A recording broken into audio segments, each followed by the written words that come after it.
تو آپ کو ڈیٹیلز مل جائیں گی. احادیث کی بکس میں کتاب السیاست نام کا کوئی چیپٹر موجود ہے. سیاست تو ظاہر ہے کہ اسلام کی بنیاد ہے، یعنی اسلام جو ہے حکمرانی کے بغیر تو ایک لولا لنگڑا معاملہ ہوگا، وہ تو صرف پھر ایک مذہب رہ جائے گا. اسلام تو دین ہے اور دین کا سیاسی نظام بھی ہوتا ہے. احادیث میں اس کے لیے یہ ٹرم استعمال نہیں ہوتی ہے، احادیث کی ٹرم اس کے لیے ڈیفرنٹ ہے. اس میں لفظ استعمال ہوتا ہے کتاب الامارہ والقضاء. امارت یعنی حکمرانی، قضاء اور فیصلہ کرنے کا بیان. بخاری مسلم میں یہ چیپٹرز موجود ہیں. کتاب الامارہ تو آپ کو صحیح مسلم کی تیسری جلد میں ملے گا. کمبائنڈ فارم میں آپ کو مشکات المصابیح کی دوسری جلد میں ایک پورا چیپٹر ملے گا کتاب الامارہ والقضاء، یعنی اسلام میں حکمرانی کرنے کے، فیصلے کرنے کے کیا رولز ہیں، حکمرانوں کو کیسی زندگی گزارنی چاہیے، ان کو رعایا کے ساتھ کیا سلوک کرنا چاہیے. کتاب الامارہ والقضاء. میرے پاس ایک ریٹائرڈ جنرل آئے تھے کچھ عرصہ پہلے، تو انہوں نے مجھ سے یہی سوال کیا، وہ کوئی اسلام کے پولیٹیکل سسٹم پہ کوئی کتاب لکھنا چاہ رہے تھے. تو پھر میں نے ان کو بتایا کہ آپ ایک تو یہ کتاب لے لیں، مشکات المصابیح میں کمبائنڈ فارم میں آپ کو احادیث مل جائیں گی. دوسرا میں نے ان سے کہا کہ آپ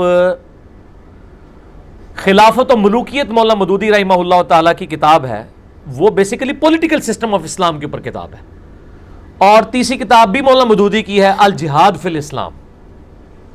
میرا یوٹیوب پہ کلپ بھی ہے اسلام کے سیاسی نظام پہ، پولیٹیکل سسٹم آف اسلام پہ 2 کتابیں، اور وہ دونوں ہی مولانا مودودی کی لکھی ہوئی ہیں، خلافت و ملوکیت اور الجہاد فی الاسلام. یہ جو جنگ جمل صفین نہروان تو اس کا ایک حصہ ہے، وہ 6-7ویں چیپٹر میں آتا ہے. شروع کے اس کے چیپٹر ایسے ہیں کہ جو مودودی صاحب کے مخالفین بھی کہتے ہیں کہ تاریخ اسلام میں پولیٹیکل سسٹم آف اسلام کے اوپر کسی شخص نے یہ چیزیں نہیں لکھی ہیں. وہ کہتے ہیں جو پہلے 3 چیپٹر ہیں وہ تو کلاس ہیں، ہم ایگری کرتے ہیں. وہ ایگری اس لیے کرتے ہیں کہ وہ ان کے مطلب کے ہیں، جہاں پہ ان کا مطلب ختم ہوتا ہے وہ ڈس ایگری کرتے ہیں. ہم تو اس کے ساتھ ایگری کرتے ہیں کہ اس حوالے سے کہ جو پہلے 3 حصے ہیں یا بعد کے بھی دلائل کے ساتھ ہیں، سوائے چند ایک چیزوں کے اس میں مجھے یعنی مولانا مودودی سے اختلاف ہے. مثلا مولانا مودودی رحمہ اللہ تعالیٰ کے بارے میں کوئی بدگمانی نہیں کرتا ہوں. مولا علی علیہ السلام کے سب سے بڑے اس روئے ارض پہ ماڈرن ایج میں جو ڈیفینڈر ہیں، دفاع کرنے والے، وہ مولانا مودودی ہیں.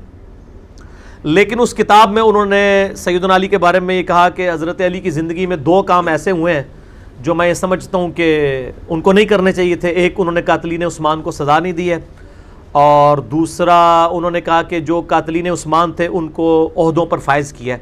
اور میں ان دونوں باتوں کو بالکل ڈنکے کی چوٹ پہ کہتا ہوں کہ یہ بالکل فضول باتیں ہیں اور بے دلیل باتیں ہیں. یہ معاملہ ہی کچھ اور تھا. وہ جسے شوق ہے تو وہ میرا پھر کربلا والا ریسرچ پیپر پڑھ لے 5B. سیدنا علی نے جو کچھ کیا ہے وہ بالکل ٹھیک کیا، اور یہ کچھ ہوا ہی نہیں ہے. آج اس ماڈرن ایج کے اندر بھی ویڈیو کیمرے میں ریکارڈنگ ہو جاتی ہے تو 4 میڈیا کے لوگ 4 باتیں کرتے ہیں ایک انسیڈنٹ کے بارے میں. اس زمانے میں نہ تو کوئی کیمرہ نہ کوئی ریکارڈنگ. سیدنا علی کس طرح فیصلہ کر لیتے کہ یہ قاتلین عثمان ہے صرف لوگوں کے کہنے کے الزام کے اوپر؟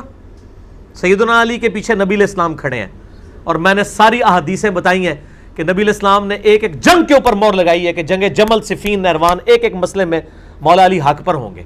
اب ان کو کسی کے سرٹیفکیٹ کی ضرورت نہیں ہے. نبی علیہ السلام کے پاس تو غیبی خبریں تھیں. ٹھیک ہے، تو بہرحال میرا سنی شیعہ کنفلکٹ پہ ایک 100 کوسچن کا کوسچن آنسر سیشن ہے 5 گھنٹے کا، علی الاحسن نقوی صاحب کے ساتھ سنی شیعہ کنفلکٹ پہ 100 سوالات. اس میں نے یہ ساری چیزیں کھول کے بیان کی ہیں. تو خلافت و ملوکیت میں ان چیزوں سے مجھے اختلاف بھی ہے. اس طریقے سے انہوں نے جو امام حنیفہ اور امام ابو یوسف کے بارے میں تھوڑا غلو کیا ہے آخری چیپٹرز میں جا کے، شاید حنفیوں کو ٹھنڈا کرنا تھا، تو انہوں نے ان کی بڑی تعریف کے پل باندھے، حالانکہ ان کے خلاف بھی کئی چیزیں ملتی ہیں جو ان کے کردار کی کمزوریاں ہیں، خصوصاً قاضی ابو یوسف کی، وہ انہوں نے اس کو ہائی لائٹ نہیں کیا. جو میں نے میرا ایک کلپ بھی ہے، وہ فقہ حنفی پوری دنیا میں کیسے پھیل گئی، تو بتایا تھا کہ یہ تلوار کی نوک کے اوپر ہوا ہے سارا معاملہ. قاضی ابو یوسف نے وہی عہدہ قبول کر لیا جس کو قبول نہ کرنے کی وجہ سے امام حنیفہ نے جام شہادت نوش کیا. امام مالک رحمہ اللہ تعالیٰ نے خلیفہ منصور کے خلاف بغاوت کی کہ جبری طلاق واقعہ نہیں ہوتی، لیکن انہی خلیفہ منصور کے قاضیوں نے ان کو کوڑے لگوائے. وہ کہتے ہیں نہیں، وہ قاضی ابو یوسف نے نہیں لگوائے، وہ تو کوڑے پہلے لگے تھے، یہ بعد میں جو ہے وہ بن گئے تھے حکمران، وہ تو پہلے کے تھے. وہی وہ پورے اس سسٹم کا حصہ تھے، بعد میں بن کے انہوں نے کیا اختلاف کر دی ہے ان کے ساتھ؟ وہ سسٹم کا حصہ تھے، وہ انہی میں ہی شمار ہوں گے کیونکہ وہ سسٹم کا حصہ تھے. پھر وہ لونڈیوں والے واقعات کس قسم کے، تاریخ الخلفاء پڑھ کے دیکھیں جلال الدین السیوطی کی المتوفا 911 ہجری، انہوں نے یہ سارے واقعات لکھے ہیں. باقی ہم اختلاف رائے رکھتے ہیں، کسی پہ کوئی فتویٰ نہیں لگاتے. تو کتاب الامارہ والقضاء چیپٹر ہے، اسی طریقے سے خلافت و ملوکیت کتاب، اور الجہاد فی الاسلام، پولیٹیکل سسٹم آف اسلام پہ. صحابہ کرام کے فضائل